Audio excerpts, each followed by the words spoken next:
আসসালামু আলাইকুম। আশা করি আপনারা সকলে ভালো আছেন। আমিও আলহামদুলিল্লাহ ভালো আছি। আজকে আমার মায়ের হাতের আরেকটা রান্না নিয়ে চলে এসেছি। যে খাসির মাংস, এখানে দেখতেই পাচ্ছেন আমি খাসির মাংস নিয়ে নিয়েছি।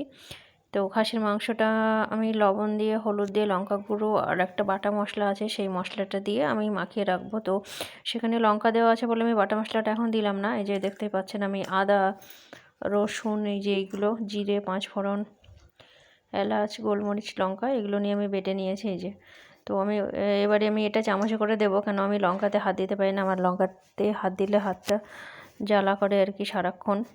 আমি যদি হাত দিই এখন আমার পুরো দিনটা এই হাতটা জ্বলে জ্বলে যাবে।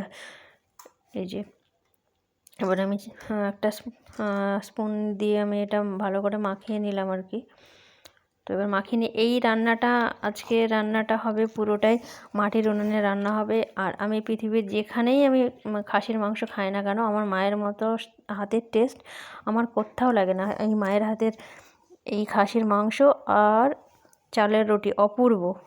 আমার একটা ভাই আছে, সেই ভাইয়ের দুজনেরই প্রচণ্ড আমাদের, মানে এটা পেলে আমরা সারাদিন আর কিছু আমাদের চাই না। এই যে পেঁয়াজ দিয়ে দিলাম, দেখতেই পেলেন গোটা মশলা আর এই রসুন গোটা দিয়ে দিলাম এখানে।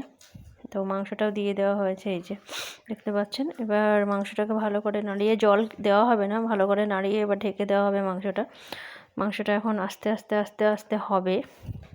এই যে দেখতে পাচ্ছেন, এখানে একটা মশলা দিয়ে দেওয়া হয়েছে, গরম মশলা না, এখানে জিরে গুঁড়ো, এই যে একটু ভাজা জিরে গুঁড়ো, এই যে আর একটু জায়ফল, এই যে একটু করে গোটা জায়ফল এর মধ্যে দিয়ে দেওয়া হবে। জায়ফলটা দিলে কি হবে, মাংসটা ভালো সেদ্ধ হবে। আর এখানে একটু ঘি, এই যে কষা হয়ে এসেছে, এখানে একটু ঘি দিয়ে দেওয়া হলো এই টাইমে। অপূর্ব অপূর্ব। এই যে দেখতে পাচ্ছেন, এই যে হয়ে গেছে কষা। এই যে জল দিয়ে দেওয়া হয়েছে, এবার একটু এখানে গরম মশলা দিয়ে দেওয়া হলো, যে একটা বাড়ির তৈরি গরম মশলা।